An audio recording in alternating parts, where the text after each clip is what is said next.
Nas montanhas e florestas tropicais da América Central, dois continentes se encontram. Há cerca de 3 milhões de anos, a América do Norte e do Sul se uniram por um caminho de terra que permitiu o intercâmbio de grande quantidade de animais e de plantas e que separou os oceanos Atlântico e Pacífico.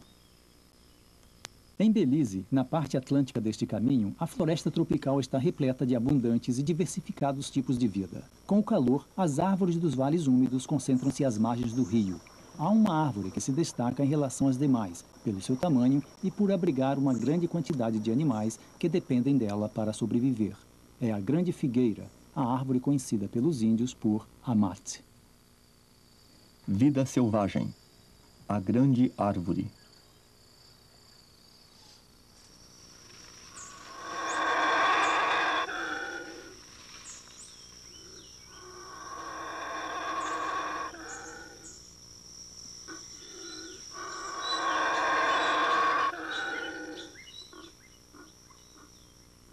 Um bugio negro macho saúda o novo dia com um rugido que pode ser ouvido a 3 quilômetros de distância.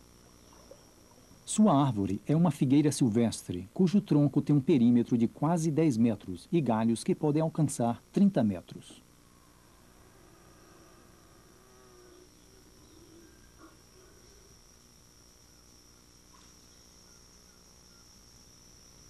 Produz figos que amadurecem todo o ano e que são uma parte importante da dieta alimentar de muitos animais. Pouco depois do amanhecer, os bugios abandonam seus lugares de descanso, subindo pela figueira.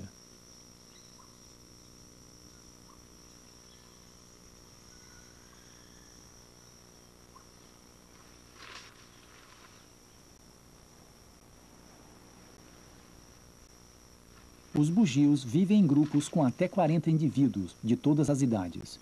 O bugio negro é o maior macaco da América Central. Este macho deve pesar uns 10 quilos. São muito seletivos com sua dieta alimentar, comendo todos os brotos e apenas uma parte das folhas maduras. Assim evitam envenenar-se com as toxinas presentes nas folhas mais velhas.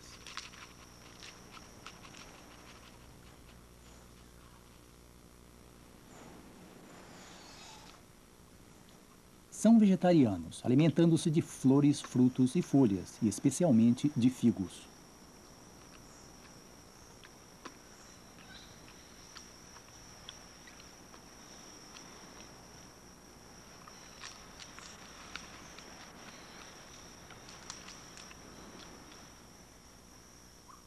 As figueiras são mais abundantes nas margens dos rios, onde se encontram expostas à luz do sol, e suas raízes podem invadir o rio.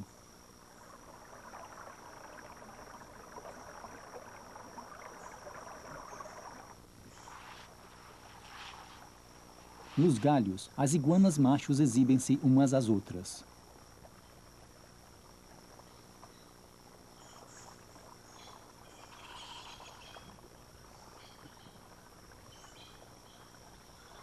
Como os bugios, também alimentam-se de folhas.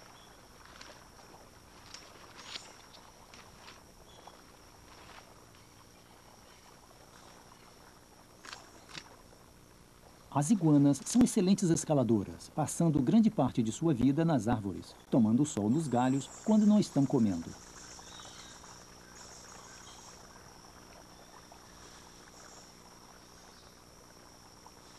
Apesar de sua temível aparência, as iguanas são inofensivas e vegetarianas.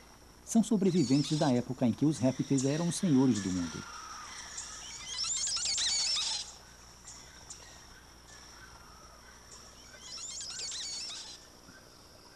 Têm uma visão aguda e estão alerta ao menor sinal de perigo.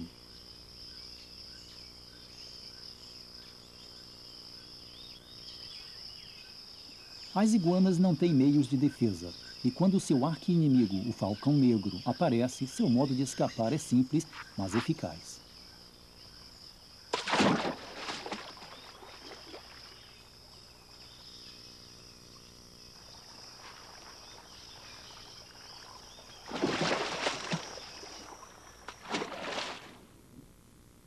Debaixo da água estão a salvo, encontrando-se tão cômodas como quando nas árvores.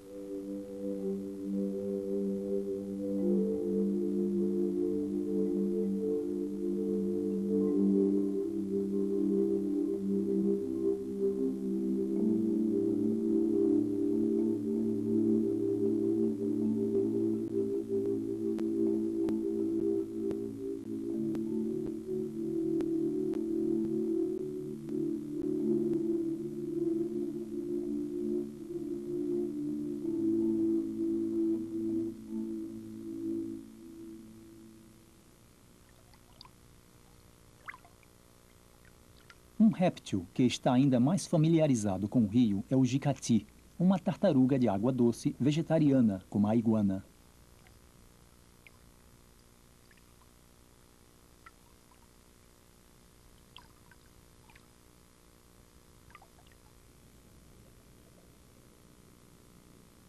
Também come folhas de figueira, mas por estar confinada ao rio, tem que esperar que as folhas caiam na água.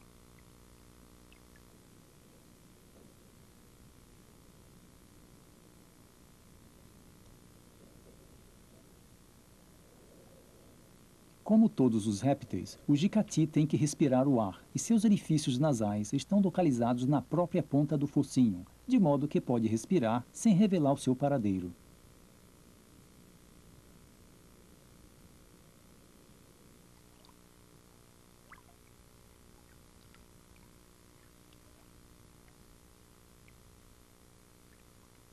As folhas de figueira que o jicati não come são devoradas pelos caramujos. Os caramujos também se alimentam dos figos, que caem de algum galho situado sobre o rio.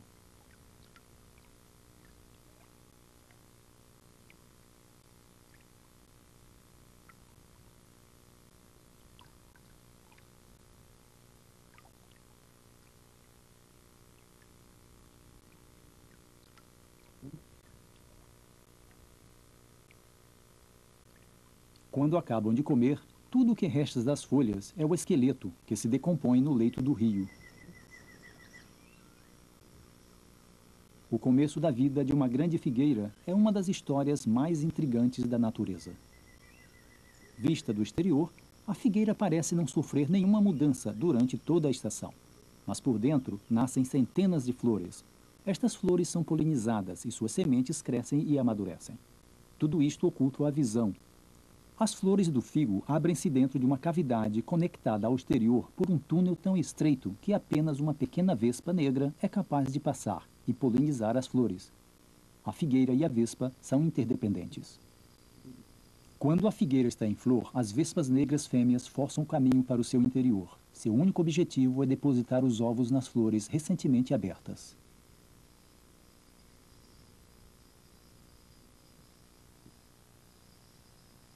Um após outro, esses diminutos insetos, pequenos como a cabeça de um alfinete, passam pelo estreito corredor, ainda com grande dificuldade, num esforço em que alguns perdem até suas asas e antenas.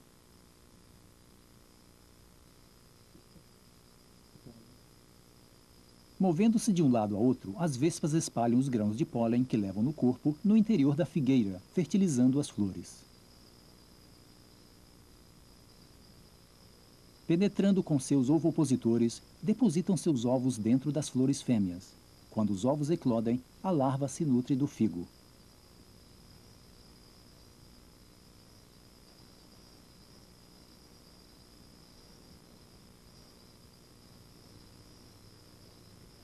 Após depositarem seus ovos, as vespas de figueira morrem. Com o tempo, surgirá uma nova geração, excetuando as larvas vítimas de uma outra espécie de vespa parasita.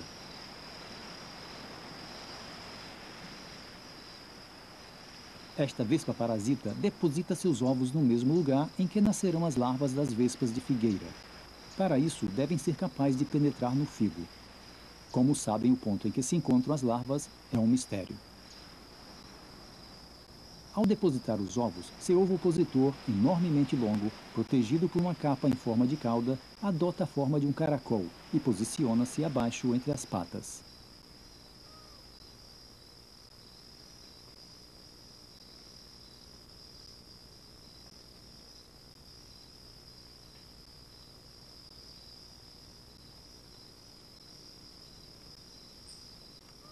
As vespas parasitas movem-se na superfície do figo até encontrar o ponto sob o qual se encontram as larvas das vespas de figueira.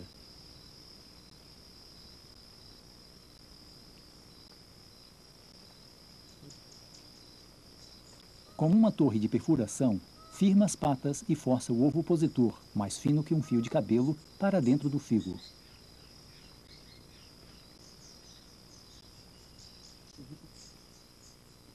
Uma vez nesta posição, desce os ovos pelo ovopositor, colocando-os sobre as larvas da vespa de figueira das quais se alimentarão.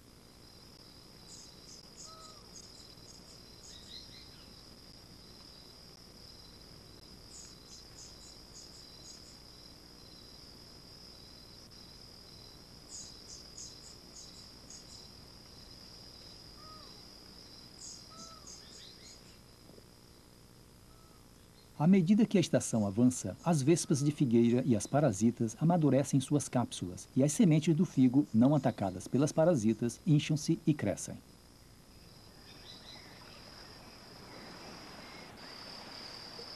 Uma figueira com séculos de idade mantém em seus galhos uma selva em miniatura.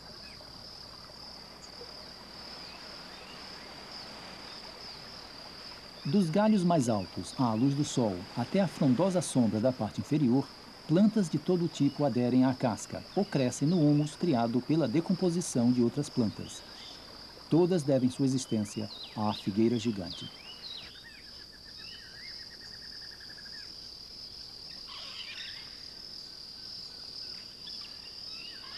Esta cobra-cipó procura presas entre o emaranhado de plantas da figueira.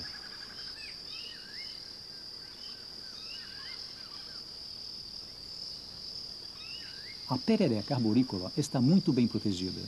Se a cobra a atacasse, a perereca liberaria uma viscosidade irritante que forçaria a cobra a soltá-la imediatamente. Assim que a cobra desiste da perereca e dirige-se a outro lugar em busca de comida. De todas as plantas que crescem na árvore, apenas uma ameaça a figueira. A figueira estranguladora começa sua vida como uma pequena planta, nutrindo-se com a chuva que cai no tronco. Logo cria raízes aéreas que crescem ano após ano até alcançar o solo.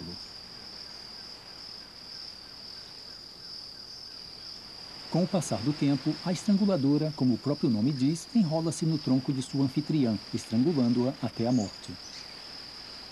Quando finalmente morre a figueira, a estranguladora viverá como uma árvore independente. Este arazari, da família dos tucanos, recolheu insetos e frutos para alimentar seus filhotes no ninho, num dos galhos de uma árvore. Nessa idade, os filhotes estão bem desenvolvidos e insistem em obter alimento.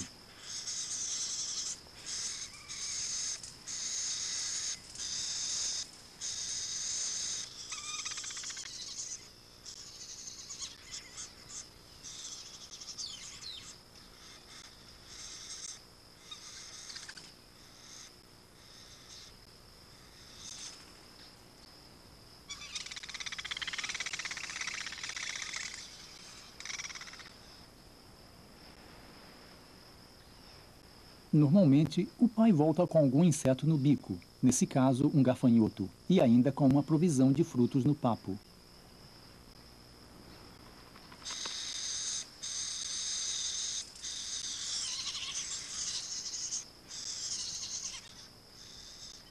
Os filhotes têm um apetite insaciável e seus pais têm que trabalhar muito para encontrar comida suficiente. O enorme bico pode parecer incômodo, mas o araçari o utiliza com incrível destreza.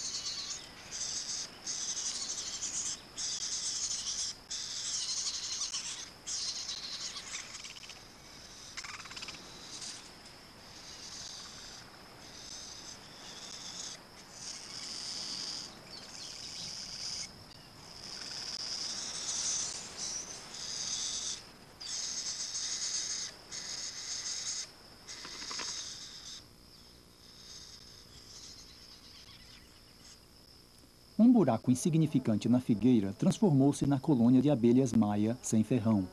Na entrada, um guarda controla cada abelha que entra na colmeia. Depositam cera no orifício para restringir a passagem, servindo de diretriz às abelhas que voltam com néctar e pólen. Num galho está suspenso o enorme vespeiro, feito de uma pasta semelhante ao papel da colônia das terríveis vespas negras.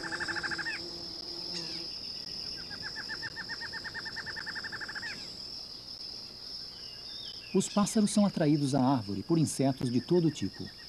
A borralhara é um visitante matutino constante, quando os insetos estão mais ativos. Esta mosca, roçando-se numa folha, tem um desenho nas asas que a assemelha a uma aranha.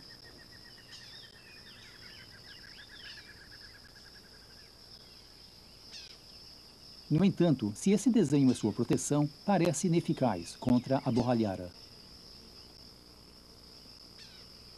Este gorgulho é atraído pelo látex branco que as frutas, os pequenos galhos ou as folhas produzem quando estão danificados. Em segundos, um grupo de vorazes moscas aparece, absorvendo a pegajosa seiva até que se cicatrize.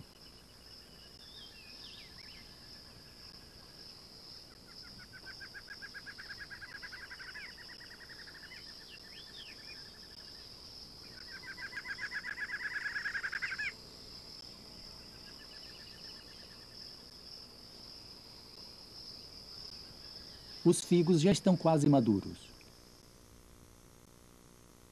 Dentro de suas cápsulas, as vespas tornam-se escuras na fase adulta. As sementes do figo também estão quase desenvolvidas.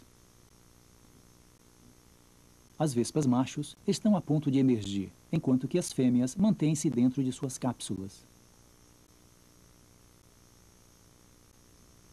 A vespa macho não parece uma vespa.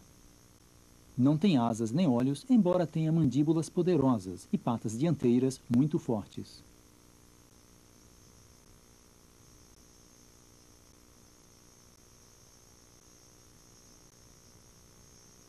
Depois de ter aberto um caminho para sair da cápsula, o macho se dirigirá à que contenha uma fêmea. Aí fará um buraco para fertilizá-la, enquanto ela ainda é um ovo. Depois de cumprir sua tarefa, o macho morrerá. Pouco depois, a fêmea sai abrindo caminho com mordidas, com centenas de outras que amadurecem ao mesmo tempo.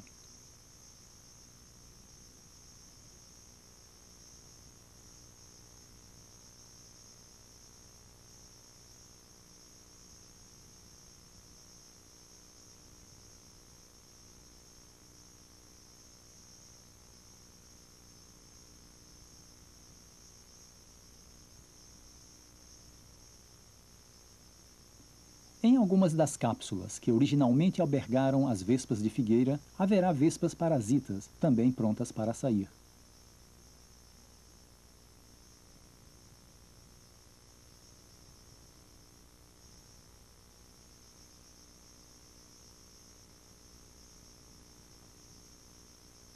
Estas também saem mordendo, desenrolando o seu ovopositor, que estava enrolado nela como uma mola de relógio.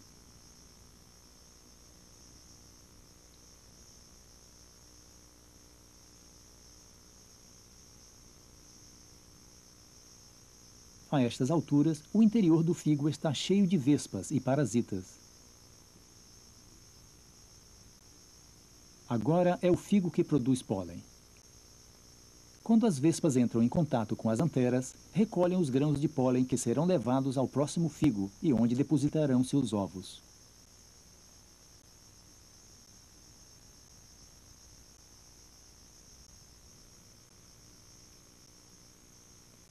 A entrada do figo, que até agora esteve fechada, abre-se quando o fruto está maduro, permitindo que as vespas saiam.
Depois de uma minuciosa limpeza, voam em busca de outros figos, onde possam depositar seus ovos e recomeçar o ciclo.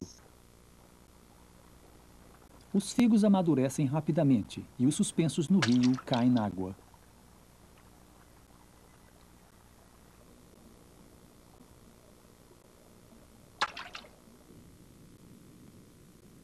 São atacados imediatamente por dezenas de pequenos caracídeos, família das piranhas. Os figos são imediatamente reduzidos a pedaços, enquanto as sementes se dispersarão no rio, levadas pela correnteza.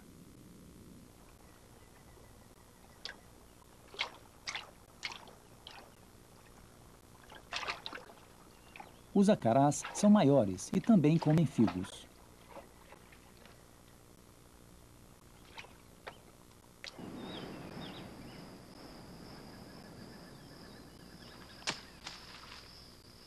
Os figos caídos atraem muitos animais da floresta, mas poucos se atrevem a comê-los à luz do dia. Os caititus permanecem juntos em grupos familiares e na floresta há pouco o que temer, excetuando o homem. Os caititus são temidos porque podem ser perigosos, atacando quando se sentem ameaçados.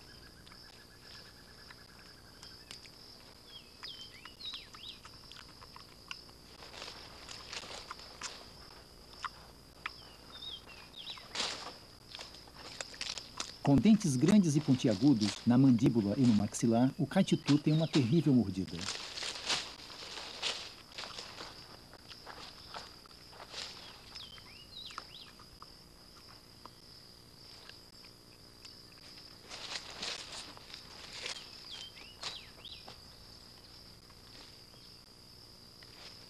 Embora pareça-se a um porco selvagem, sua relação com a família dos porcos é longínqua. Uma glândula no seu dorso libera um odor que permite aos membros do grupo reconhecerem-se.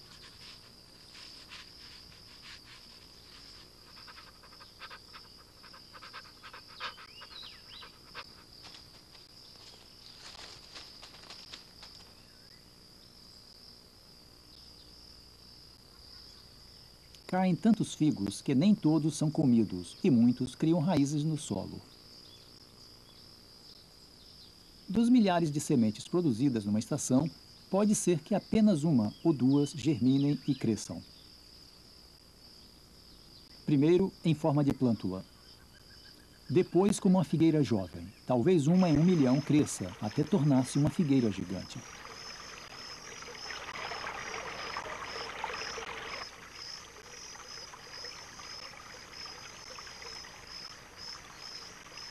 Quando o sol se põe, os animais crepusculares começam a mover-se.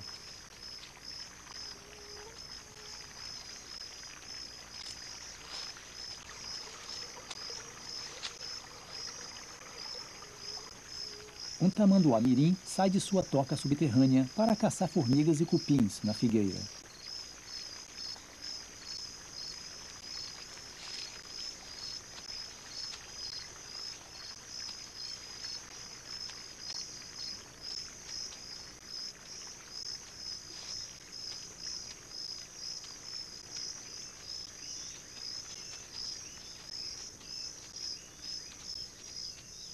Em um galho, um ouriço cacheiro observa sua chegada.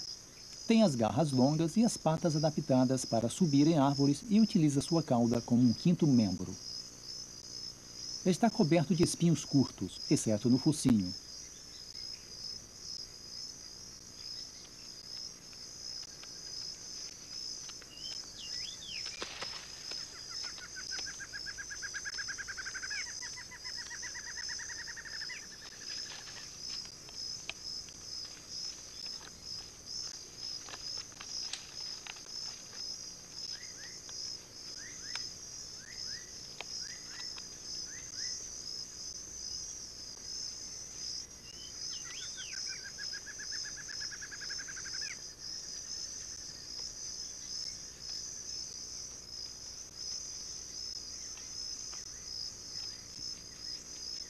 A expressão do ouriço cacheiro parece ser de total perplexidade.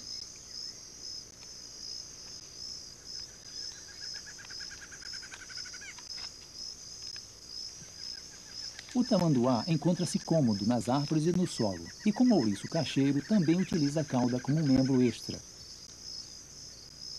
É muito forte e compensa não ter mandíbulas nem dentes, utilizando as enormes garras das patas dianteiras como ferramentas ou como armas de defesa.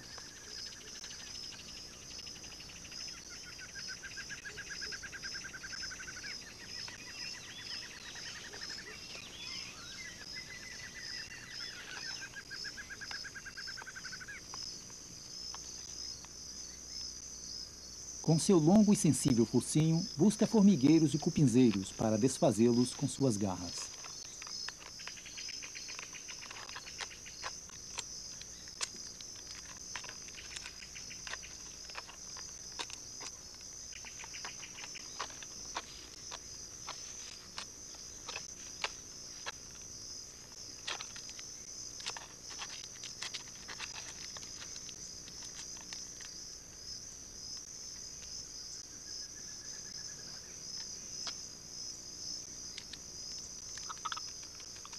Apanha os cupins com sua pegajosa língua.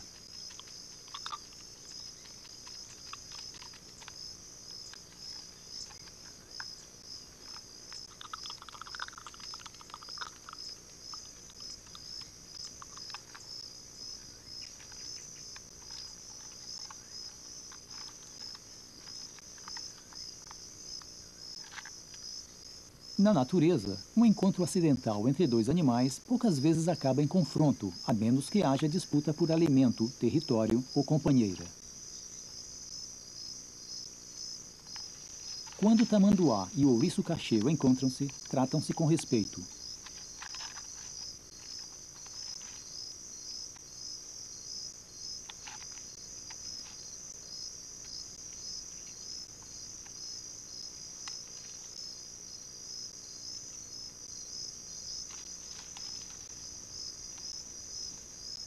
Para não criar tensões, evitam o confronto, e assim cada um segue o seu caminho.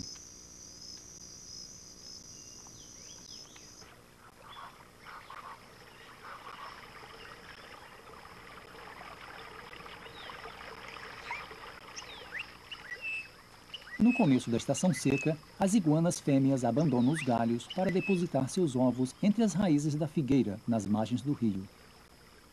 Nesse momento são mais vulneráveis ao ataque, ficando em alerta ao menor sinal de perigo.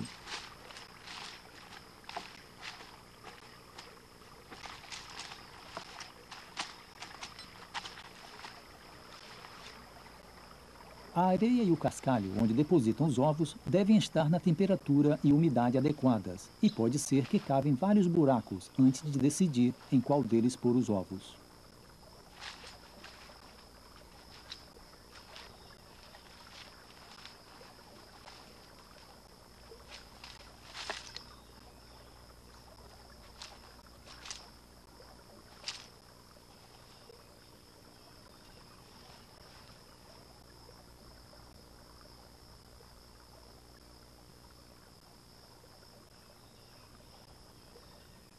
Os são maleáveis e brancos, como os ovos de outros répteis, podendo ser depositados até 30 ovos.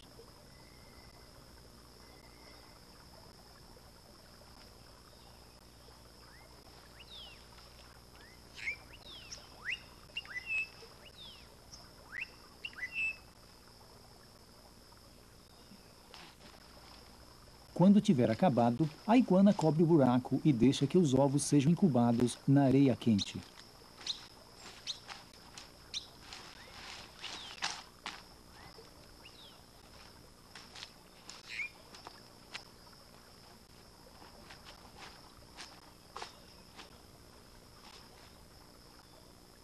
Como não tem mais o que fazer, a iguana volta aos galhos da figueira. A segurança dos ovos é deixada ao acaso.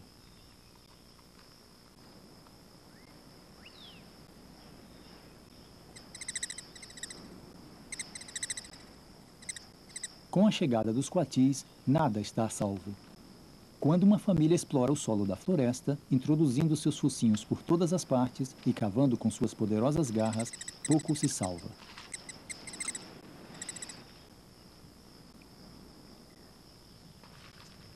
Comem tudo, incluindo os ovos da iguana, que não estavam bem escondidos.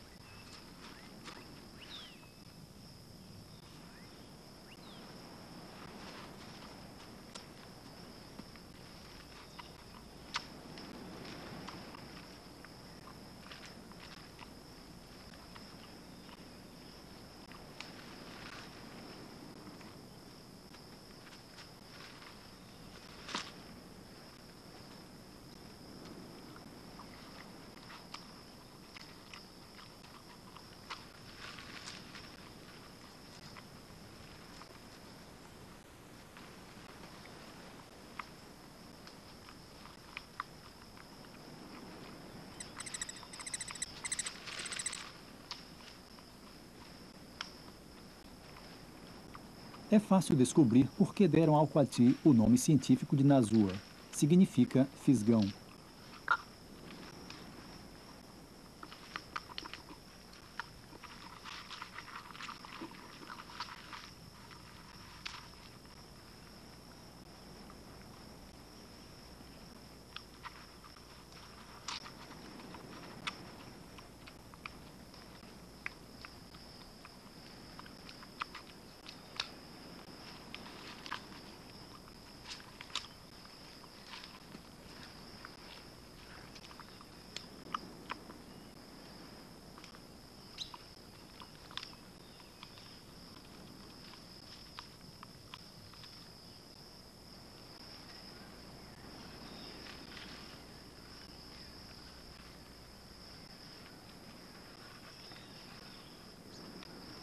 Depois de um banquete à base de ovos de iguana, reúnem-se para fazer a cesta ao calor da tarde.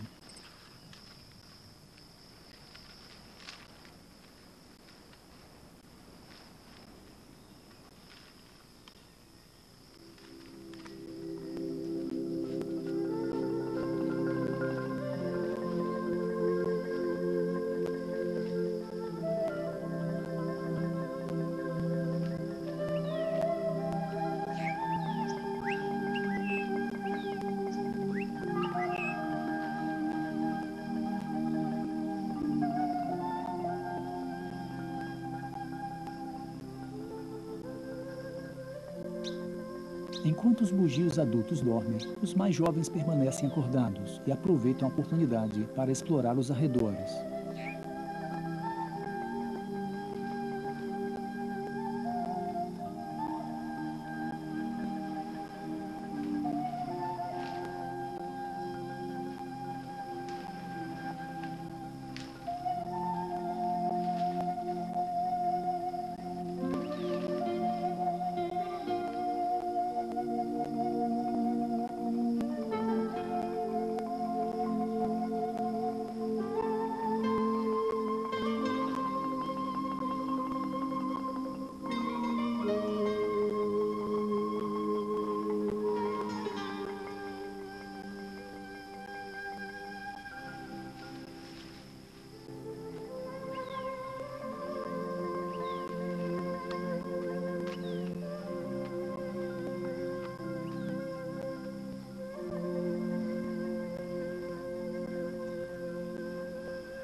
Três meses depois de serem depositados, os ovos da iguana que sobreviveram estão a ponto de eclodir.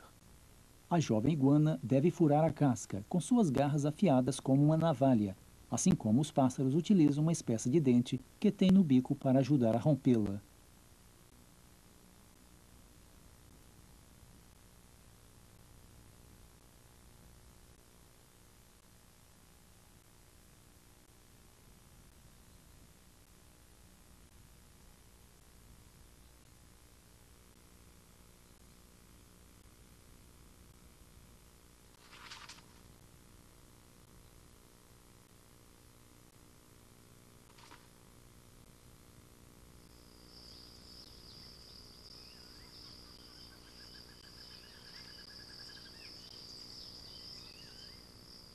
Logo que estejam fortes, escavam para sair da areia e procuram um lugar alto.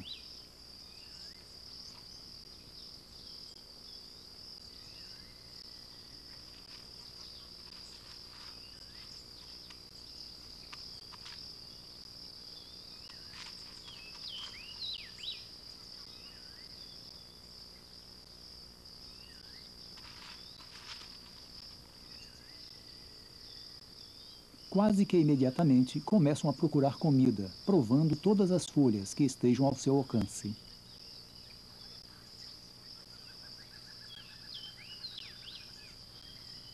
Nesta fase também tem inimigos.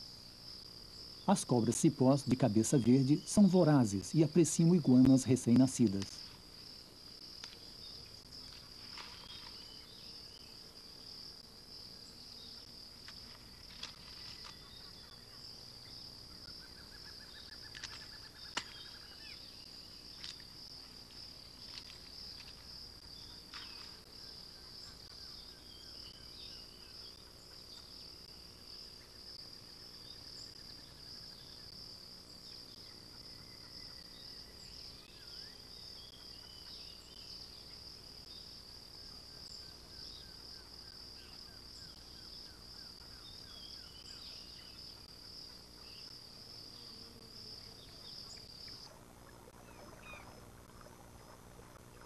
No final da tarde, à medida que o calor diminui, aumentam as sombras.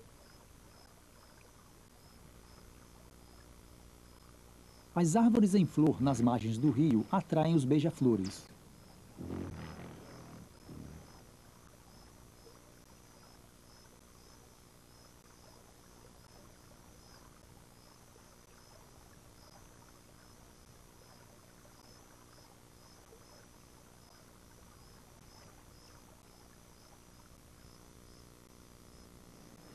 O pôr do sol separa os animais mais ativos de dia dos que só despertam à noite.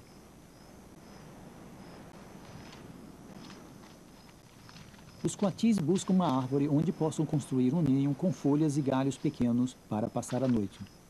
O ninho deve estar acima do solo o suficiente para que estejam a salvo dos predadores.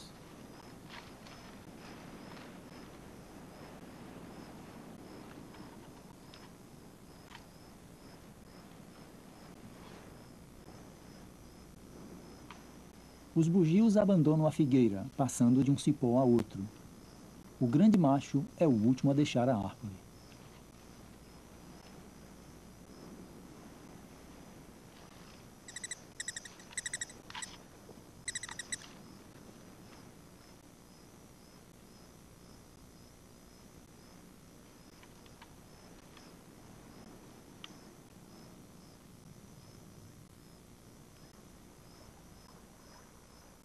Durante o dia, esses morcegos ficam pendurados no tronco da figueira, que está suspenso sobre as águas. Os machos são reconhecidos pelas glândulas que têm nas asas, produzindo um cheiro que atrai as fêmeas.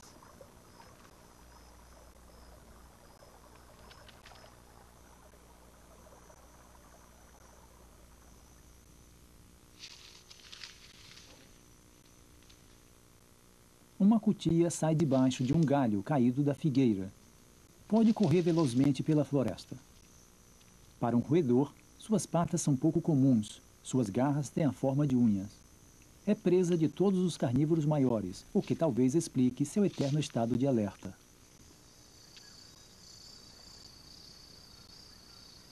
O jaguarundi é um dos felinos da floresta que caça cutias. Tem aproximadamente o dobro do tamanho de um gato e caça a qualquer hora do dia.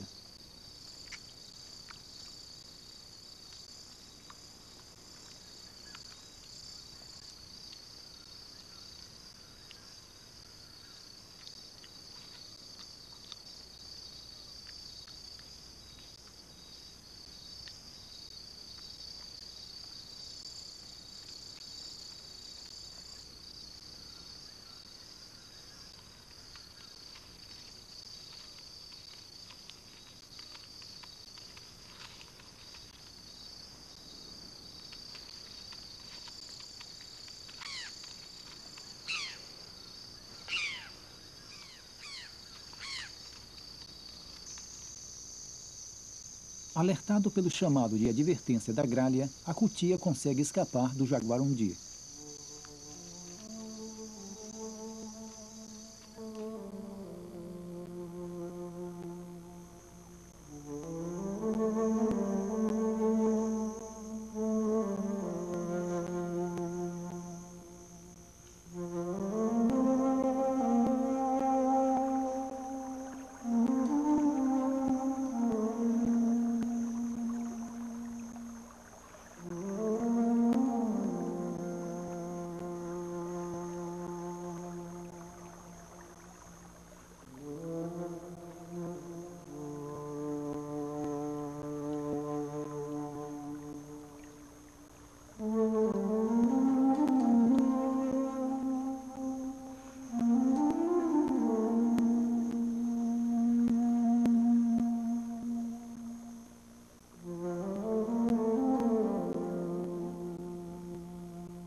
Na escuridão, aparecem os animais noturnos.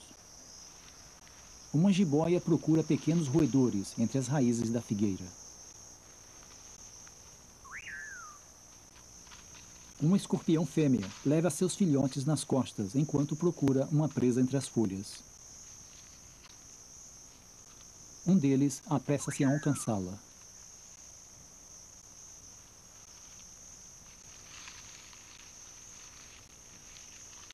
Quando tudo está calmo, as pacas saem de suas tocas, no sopé da grande árvore.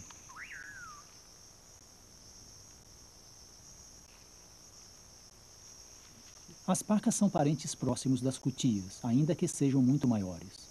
Um adulto pode pesar até 12 quilos e medir quase 1 metro de comprimento.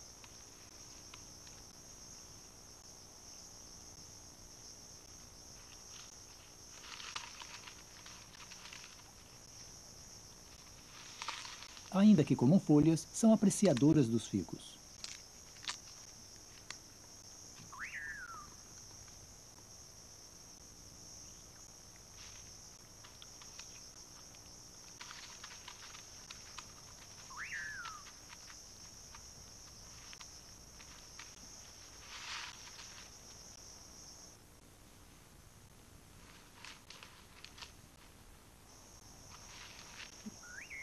A paca que vive no solo tem o cuidado de ocultar a entrada da sua toca, com folhas e pedaços de pau.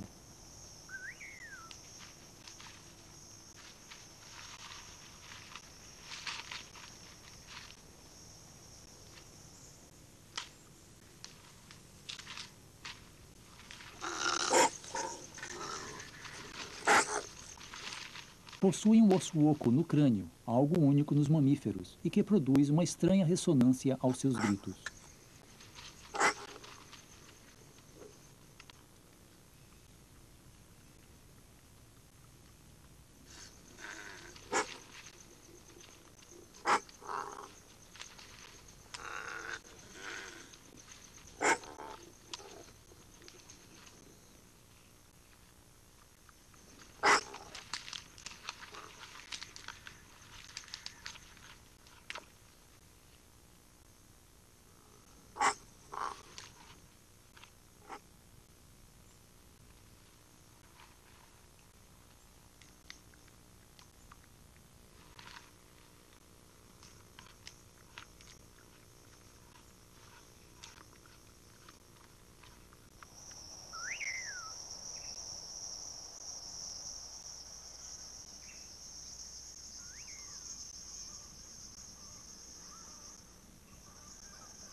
Um outro amanhecer marca um novo dia.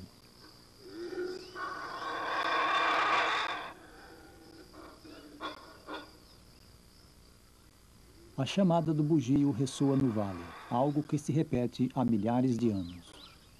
Inúmeras gerações de figueiras deram vida e abrigo a incontáveis gerações de animais e de plantas. É vital que a floresta continue viva. Apenas assim poderá garantir a existência das futuras gerações.